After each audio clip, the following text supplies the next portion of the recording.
C'est-à-dire que tu éviter Ernie Niliweyaka.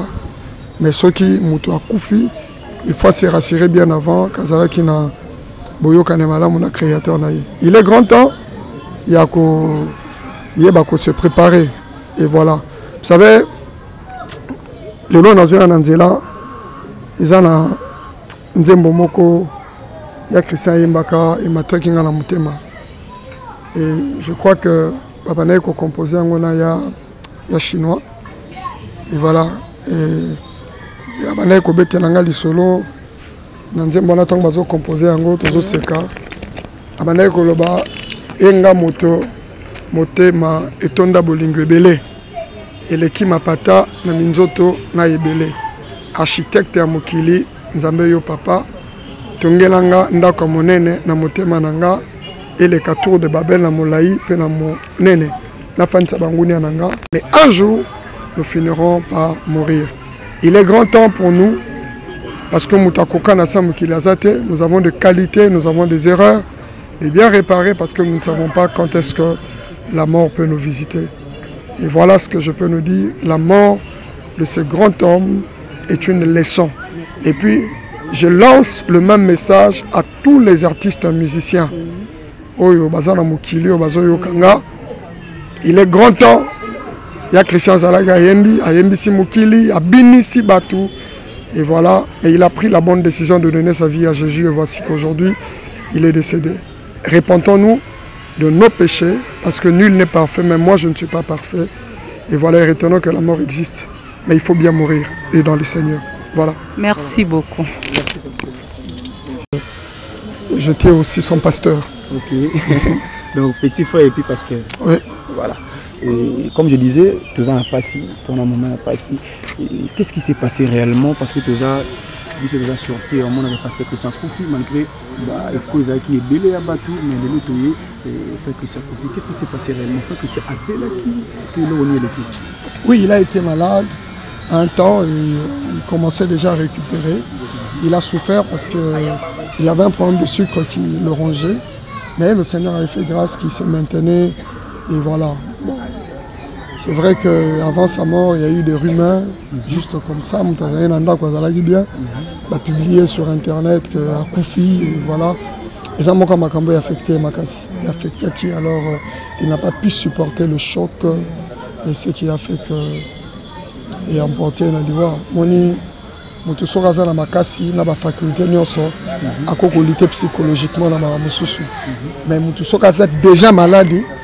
Azo espérer qu'on guérir et Azalara la même force était dans le physique et même au niveau de l'esprit parce que l'esprit collabore toujours avec le corps. Alors ce qui a fait que déséquilibré qui est alors la maman qui est à l'hôpital Nabutu pendant la nuit et voilà et puis le matin déjà avant 7 h je crois il a rendu oui on était précipité Liwanaye.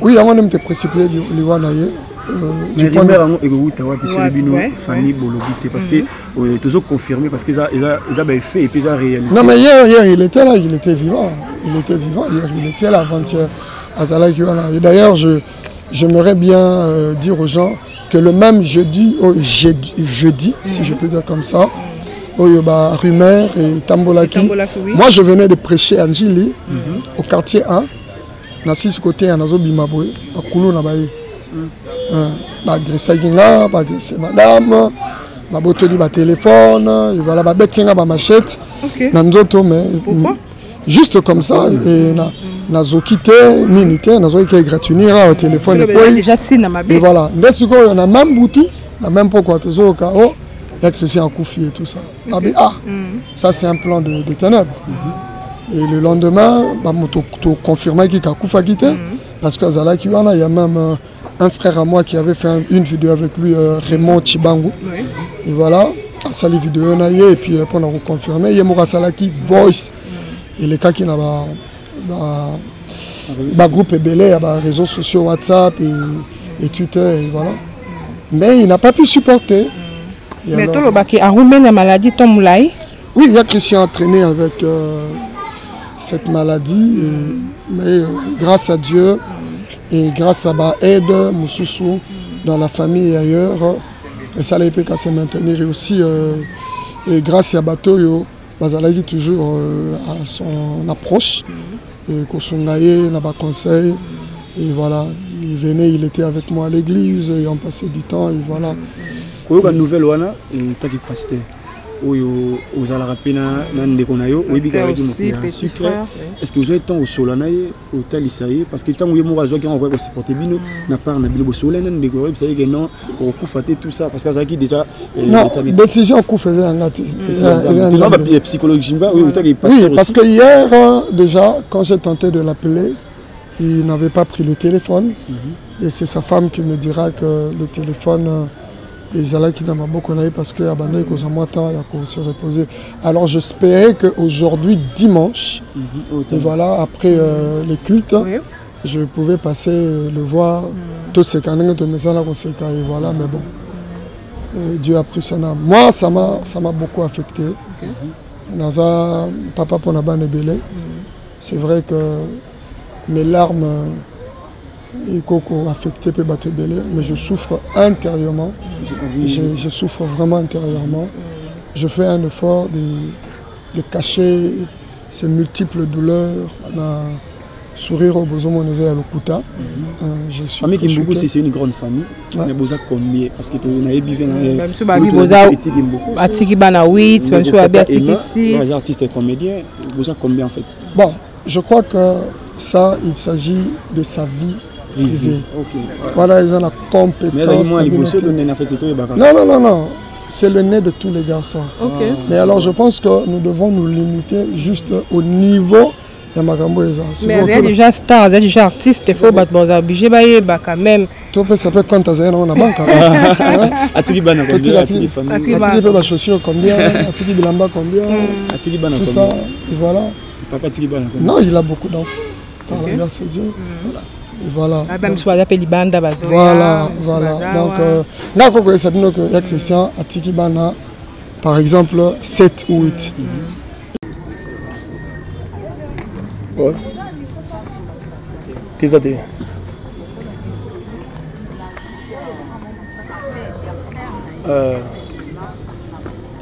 On y va.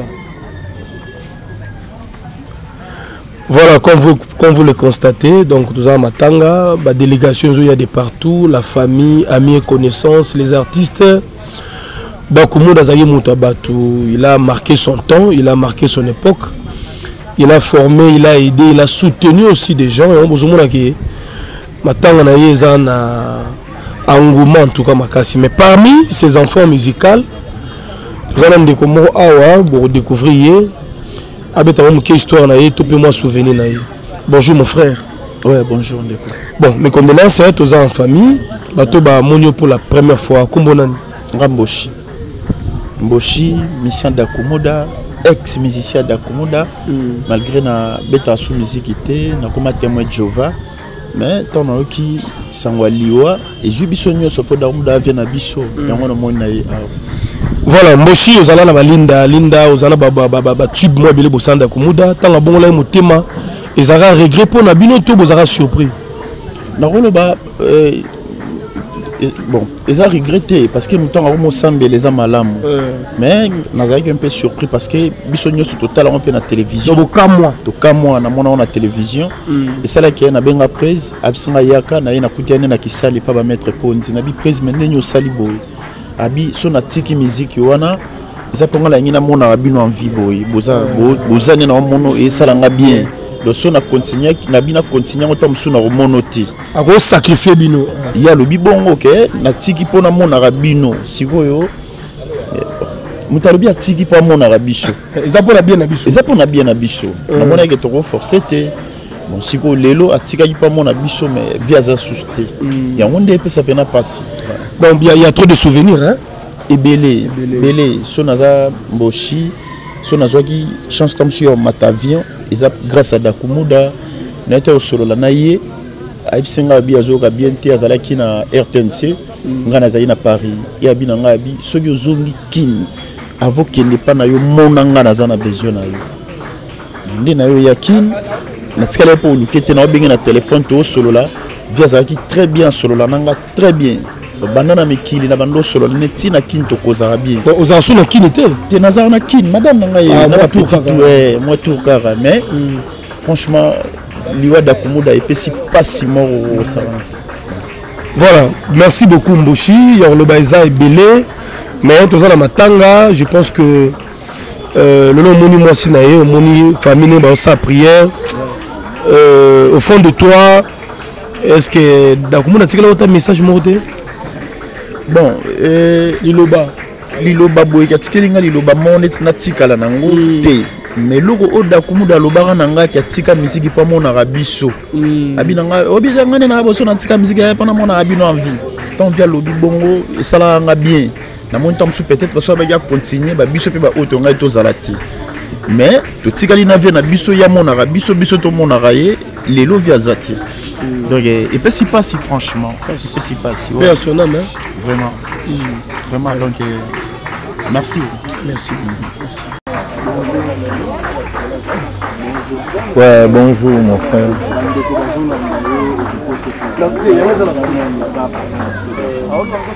Bon, ngai comme on a Hervé Garé moi. Doumer wa beta linda do ba kubana linda ti nanenga comme pasteur. Donc Doumer ngai donc chef à répétition ngai Hervé Garé moi.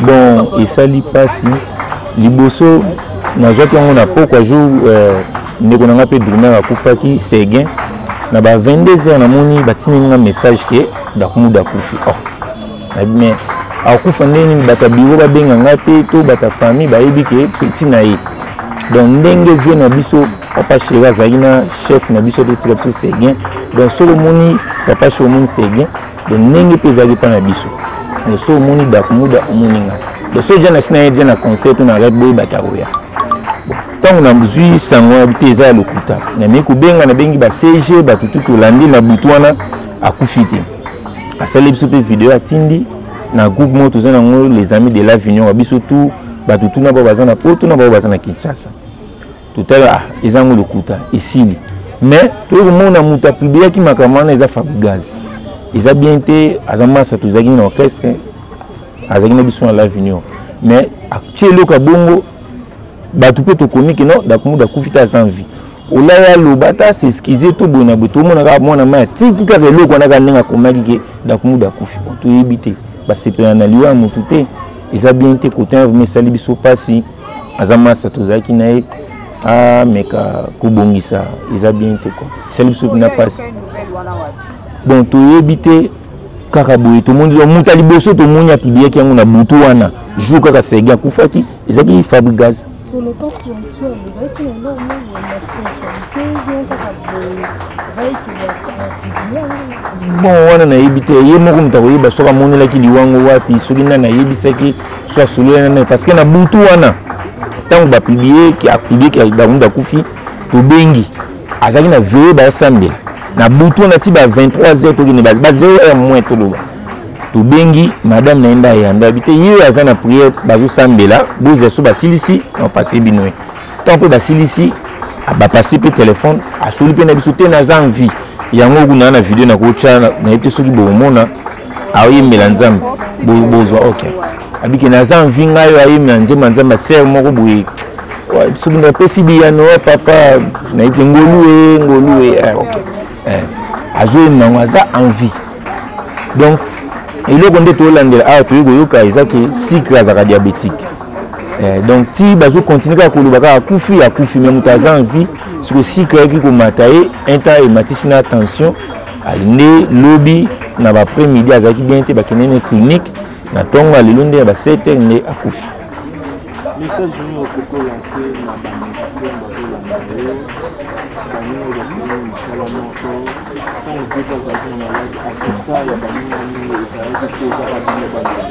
bon, biso bano ya bota to banego ya po wana vie na biso. To banego ya meba misusu en tout cas na ebité po ngana beta pe sous musique te na sina tika déjà. Mais aza vie na biso to kuta na akubengo pe ko dernièrement pas to ben la suka to mona na bengenga na ya poto sala moi générique mo ya nzambe. nga kuna seka ah président ba maman na beta na suma mabandule ote yaka ka za maman nzambe na problème ezate est-ce bon benga baninga na yo oyo bitoko beta na bango OK ba kipa mamba ba buzo ba na tene ça va na benga bango donc usura nanga na yi asuka tusulaki yango wana le jour asuka après wana nde ezala suku jour ba ki akufi nde tonto mo benga wana wana nde to ko jamais asuka ezaka yango na baina benga batu to emela nzambe artiste mnene lali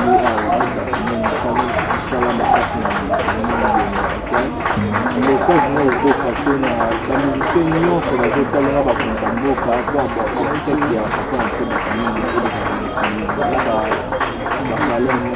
bon nasenga kaka na gouvernement azali na sokoda même biso mpe boto wana na sokoda oui azali na sokoda nazomona sokoda te ye azwaka mais biso boye bato na akotisaki na tika azwa ta 10 francs sokoda te mais mamu nyonso eza kuna bakombo mamutu ezali de tosenga na l'état matanga eza awa place azalaka na intendance sokomi kaka na intendance station eza wana na nsima station sur le biga na luka epada kumuda bakolakisa yo donc gouvernement matanga ezali awa botya loboko ndenge bosalaka epa bato nyonso ala congolais lokola bato nyonso oyo nakoloba yango corps eza na clinique akufi na clinique na campus. Est-ce que vous rappelez ma mémoire pour se souvenir quelques chansons bêtises ça part bon net ngai on a vu ba o poser belé même bomona Drumer a liboso champion du monde ou abeta na quartier latin à Outa l'Avignon après champion du monde Abraham Sigo na minute za deuxième Drumer na Zaiko après Abraham ngaine ngane siko na bandi na linda ngam na beta papa na sachet ngam na beta wewa ngam na beta geneka primis le biloko nyonso tina nenga kokoma pasteur nde toyi kokabwana ya tiki miziki ngape na tiki miziki na komi na ngana mamusu ezala nondeni nonga contre pour bomona kamo celebrity ya tiki na muziki wa bon toyeba te abane kosambela tomona kaka bon na ke prière mona repo ngane na zaki chef mona ka salu message bon na otina mutazo tiki lumbongo pour na transport wa musicien mais na ya repte na ke prière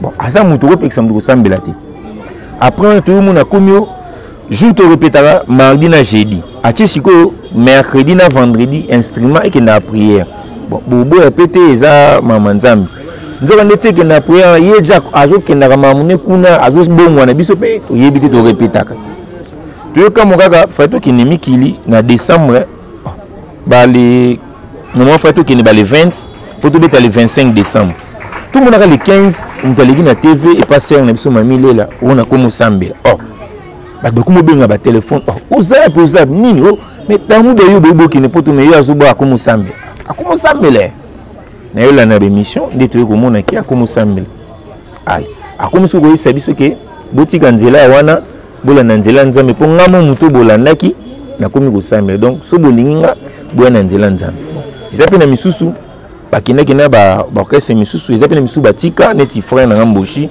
boto sula pe na ye patika ngapi na tika mais toza mo ebele mais abimisi bana ebele ba Sara Solo bozomona na maison mère wana pe mwana biso babi magema chef ya nani animateur ya Fali tango fort yepa uta awa Jerry Spiga zepa wata Fabrigaz baza pe na mwa ebele ba mise baza ebele ba DVD baza pe na kin na minute so boka na quartier latin baza pe na ba mise baza ebele ba vene biso ba Bourman idéologie na quartier latin mission par la vino basé belé donc misuku na yeba bangote ona ko loba j'espère en tozaka na pasi ba onyo so ba yebaki biso tokuta na awa na intendance toza to lela vena biso. Bonjour Star. Bonjour mon frère. Bandeko bazolando ko se présenter ozana ni pas papa biso da. Ouais, artiste nae Ziko na Mbonda. Ziko na Mbonda parce que la bon matoué. Premièrement, liwa papa na biso tongo oyoka ki en premier message de ouais. En tout cas, la personne bonjour, na bateau tout balanda biso partout dans le monde. Bon, sango liwa tant oyoka ki ya père et ça la biso na passer sur quelque biso na passer. Donc net na na koka bina ko maîtriser en fait. Donc et puis nga net moi vertige mo. Mais bi na circonstance nyonso faut tout saka matondo pas et mon présenter na biso surtout et rôle que la biso te pour exemple là tobi que liwa ça la déjà mais ça passe mutu bozaki na sibitima boye atiki bino boki sanga atiki dans en tout cas et ça la passe et ça la biso bina passe et ta ke ba na quoi koyo kande kona bino fabrikas ba fabrication à salaki oya fait papa nege ba rimer et artiste moderne a publié en OP sans koye ba ke papa ne azana bon donc il mon co-président da komona mona ki on a bino mona ki on premièrement ça les ouais et ça la passe mutu akufinante bo ça les campagne ya liwa donc eza bena eza facilité pour ça la campagne ndenge na mutu akufinante aussi la campagne mais aussi longtemps ta ba publier bongo via azaki na veille de prière allez na veille de prière tant assisi veille asali Hervé Garé ma coup de vidéo habite Hervé ngai on azana ngai donc biloko ndenge na en tout cas eza passé quand Fabregas azana moko ya biso avant qu'on informer les Camerounais, il faut avoir une information directe ou une réalité. Pour la famille, Bazali, en tout cas, c'est pénité. C'est pénité dans Bazali, Bazana, Bazolo, maman, ma famille quoi. Biso toi, pizza de Kumuda, côté à la profondeur, il y a Ochara Muninga, point de famille Bazali, famille on ne sait jamais. Biso toza collègue na biso peut déranger biso comment Fabregas a bossé le quand ngwana aussi longtemps mon profiter au public liwa mutu et là biso moné mabeka yango wana merci mama if love is crazy love is funny Shalom bana ya France mobimba na zona esengo mingi ya koyebisa bino ete na kozala na bino na kati ya mboka ya France à partir le 23 décembre ti le 2 janvier na koyamba batu moko na moko bakobanda koya individuellement et kozala soki boye na famille et kozala kaka famille na bino na koyamba soko ye mutu moko et kozala kaka yene na koyamba bino poto kota na profondeur ya prophétie to kota na profondeur ya problème na yo po nzambe asala po problème na yo elongwa 2025 ezali pembeni il faut bokota boza la décharger kaka ndenge bible ezokoloba na biso ete bamikumba na bino nyonso tu boya nango epa na nzambe ye a décharger bino bokoza la décharger bana ba autiste bayaki ara babikaki bato ba limitation bayaki babikaki bato ya ba blocage babikaki bato ba maladi oyo esilaka te babikaki ba délivrance ngo ekozala na salle te ekozala pe na public te ekozala pe na foule te na koyamba moto moko na moko na moko bobenga po batia bakombo na bino na liste ya ba délivrance nazozela bino na moto ngai mama Lutumba nakendaki na prière ki ya papa Moïse ayaki awa nakendaki kuna na mwana nanga azaki banda inane azaki koloba te tindenga kokisi 23 ans tokendaki kuna papa abondelaki po na ye namoni akomi koyoka pe koloba yango nakumisi nzambe ya Ozana. Shalom, shalom, peuple de Dieu, bana ya Ozana, nazana esengo vraiment mingi ya koyebisa bino ete nazalaki na dépression etungisi vie na ngai mobimba pe musala na bandaki kozwa te na luki ba délivrance epai ya ba pasteur ebele mais bakokaki ko délivrer ngai te alors tangu nakutani na papa Moïse kaka na prière moko échanger makambo na ngai nyonso dépression elongwe nazwi musala makambo na ngai nyonso efungwami alors nakumisi nzambe ya Ozana pona oyo asali na bomoi na ngai ekozala na Paris à partir ya le 23 décembre jusqu'à le 2 janvier moto na moto akoya na air na ye ekozala en privé bobenga bopesa bakombo po batia bino na liste ya délivrance nazozela bino na kombo na Yesu